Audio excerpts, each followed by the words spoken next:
Hi, my name is Liv, and welcome to Blade of Desire. This is your home for all things astrology, spirituality, wellness, all under one umbrella.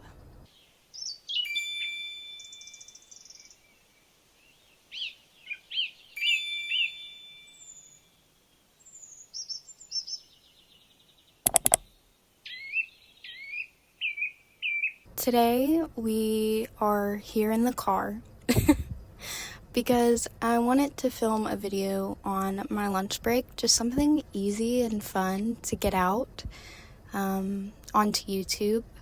So we're in the car. Today I wanted to make a video about one of the most important and honestly misunderstood parts of astrology, which is your big three placements in astrology. They're known as your big three because they're pretty central to getting a look at your chart overall and the energy that encompasses you overall.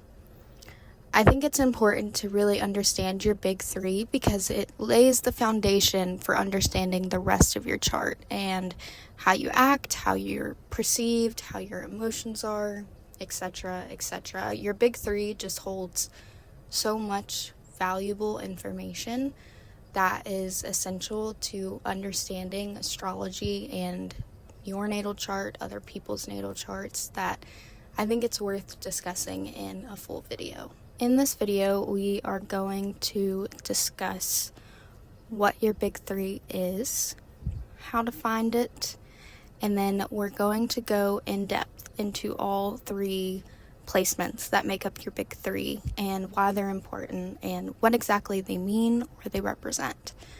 So, that being said, let's go ahead and hop into the video and we'll get into all this good information. So let's discuss what your big three is. Now, your big three is called your big three because it's essentially the primary triad of information in your chart that makes up who you are. So it's going to be composed of your sun sign, your moon sign, and your rising sign. Now, when you look up just a generic horoscope or any sort of zodiac information, a lot of it is always based on only your sun sign. So that's usually what you see primarily in popular media. But your rising sign and your moon sign are equally as important because, again, they make up the three pillars of your identity. Kind of forms one big triangle that all feeds off of each other, essentially. The sun is your core identity and your conscious will. The moon is your emotional landscape and your instinctual needs as a person. And your rising sign is sort of like an external filter to the world. It's what divides yourself internally and yourself outwardly, how other people perceive you and how you express yourself to others. That being said, you can see how important understanding all three of these placements are for understanding your own natal chart, because without them, you're kind of missing a piece, essentially, because your sun sign is your core of you, your moon sign is your emotional depth and intensity and what you instinctually hold inside, and your rising sign is how you show up to the outer world. So those are kind of all three variants of the self: internal, external, and instinctual. And I think that's really important and very valuable to fully understand. Now, how do we find our big three in astrology? So this will look like finding our natal chart in general. You're going to need to know your birthday, of course, the time that you were born, and the location of your birth. You need to know the time that you were born or you will not be able to locate your rising sign, as your rising sign is the sign that was rising on the eastern horizon at the time of your birth. So that's essential to know the time. And even in moon signs and sun signs, in some cases, it's really important to know the time still. For example, I was 7 or 8 hours shy of being an Aquarius sun.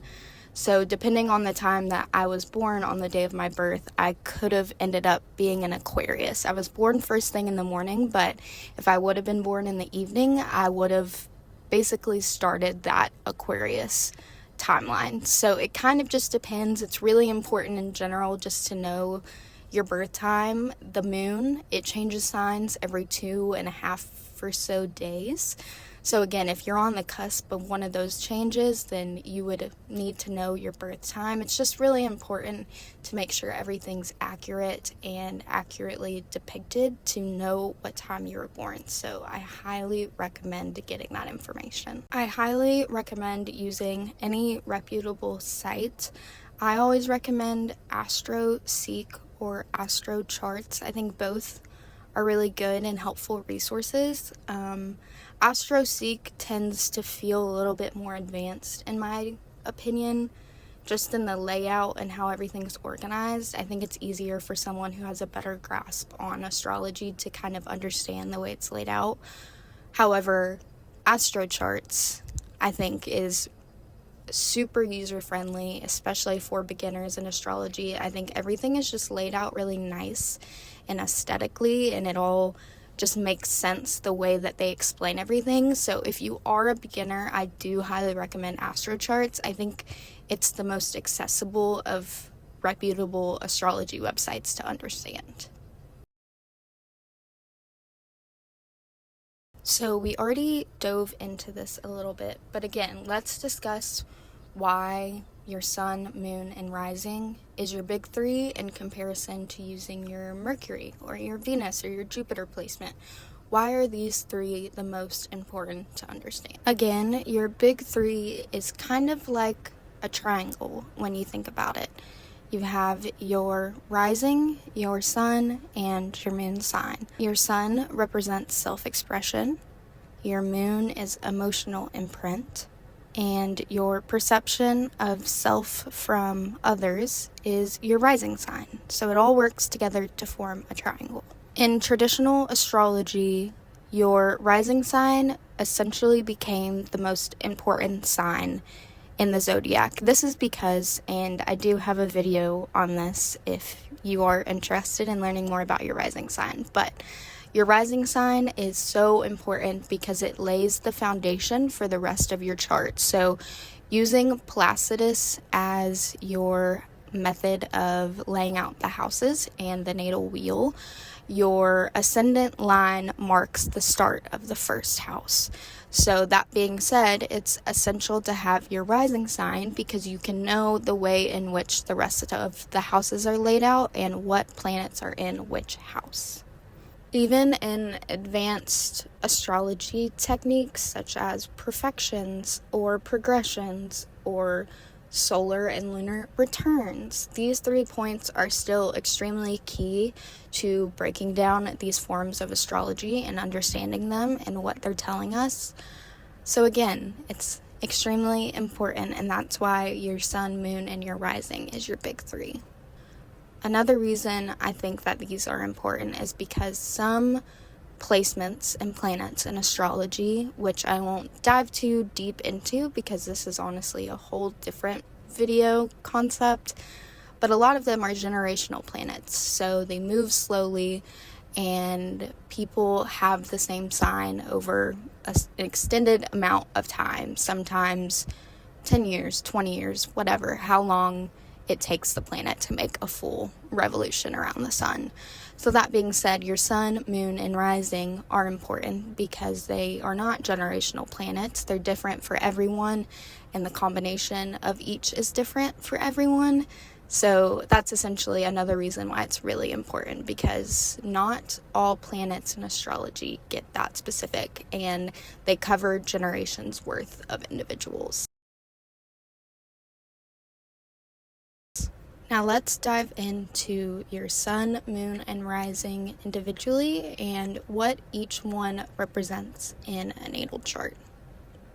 The sun in astrology, like I've said earlier, represents our core self, the heroic journey and who we are as a person. It's just the core of our personality and our identity, which is really important. The sign that your sun sign is in represents how you outwardly express yourself as an individual. It's who you are and what you're becoming in this lifetime. The house that it's in represents the journey that you are essentially going on to better become who you are and express yourself. So that being said, if you have a third house sun, then communication and learning is going to be central to who you become as a person. If you have a 10th house sun, you might see that in your career or your outward expression of self into the world. If it's 11th house, it might be your community and groups and friends and who you're around. So depending on what house it's in is how you're going to see the traits of your sun sign manifest itself over your lifetime. Now, the aspects that you have to the sun are going to highly impact the way in which you see your core identity manifest and the way you see your persona. It can pose difficulties depending on if it's a soft or hard aspect, or it can make things a lot easier. For example, if your sun squares Saturn, then you might have a lot of internal limitations in your lifetime as far as who you are as a person and coming to terms with your identity.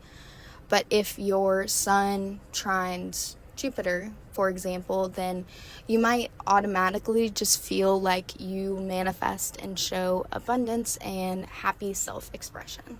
Your moon sign in astrology, like I said earlier, is the manifestation of your inner needs, your instinctual emotions, and your deepest self. The sign that your moon sign is in is going to show how you seek comfort and how you seek emotional depth and emotional stability. The house that it's in is going to better identify how you express yourself emotionally and where you express yourself, along with, again, how you find that comfort and where you're going to find it. So for me, for example, my moon sign is in Aries in my third house. And for me, I love to communicate, I love to write and learn. That's always been very central to my life. I'm a big writer of poetry, and I think you can totally see this with my moon being in the third house. My poetry is very vulnerable and emotional, and with it being in my third house, I think that just makes total sense, especially with Aries, as Aries is so impulsive and fiery with its emotions. It tells it how it is, and I'd like to think that my writing does the same. So that's just one example of that. Aspects to your moon sign, again, are also really important. So if you have a moon sextile to Venus, then emotional availability might come a little easier to you. You might come across as emotionally available, or just be more at ease and in harmony with your emotions, for example. In psychology or astrological psychology, the moon is also tied to our earliest family dynamics and our home and how we express ourselves at home. So you can also dig into your moon sign for a better look at your home life, your family life, and your earliest experiences with emotions. And last, your rising sign rules over the first house in astrology, and it lays the line for your first house on your natal chart. The sign that your rising sign is in is going to determine how you move through the world and how others perceive you. The chart ruler of your rising sign, so the planet that rules over your rising sign, is also extremely important. And again, I do discuss this and go really in depth in my video about rising signs, but it essentially is going to show the manner. And of course, right before I was so close to being finished with this video, my camera dies. So I hope that this looks okay so I can finish out this video. Let's continue. Now, for the last part of my information on rising signs, I want to read this excerpt that I read when I was doing research. Unlike the sun or moon, which reflect more internal processes. The rising sign is situational.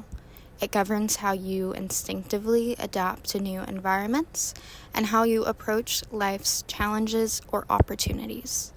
A Scorpio rising, for instance, may instinctively observe, shield, and assess before revealing themselves, whereas a Sagittarius rising may engage the world with enthusiasm, directness, and philosophical curiosity. So as you can see, our rising sign is important because it shows how we interact with the world and how others might perceive us. Even if it's not our true core identity, that's kind of what we see once we're warmed up. I think it's really interesting to analyze as well people who have the same sun and rising signs, because it's interesting to see how they remain the same person through and through from a first meet all the way to when you get to know them. For example, I'm a Capricorn sun and a Capricorn rising both. And I think it's really interesting when I learn about these topics because I realize that I really am a Capricorn through and through. And I think the way others perceive me and how I perceive my own core identity is very closely aligned. And I don't know, I just think it's interesting to see how either people stay the same or how they shift as you get to know them better and see their rising sign over their sun sign and vice versa. Overall, that is all that I have for today's video. I really hope that you guys enjoyed this, and I hope it was fine with me being in the car. I know that's kind of a weird place to film, but I live too far away to go home on lunch, and I really wanted to film a video today, so here we are, making the best of what I have. Be sure to comment down below what your big three are. I would be really curious, and how you see it show up in your life. I'll share mine. Like I said, I'm a Capricorn sun, a Capricorn rising, and an Aries moon. So, very exciting stuff. I really hope you guys enjoyed, and I'll be back either tomorrow or Friday with a new video. I haven't decided what day I want to upload yet. So that being said, so much peace and love, and I hope you all have an amazing rest of your day. Bye!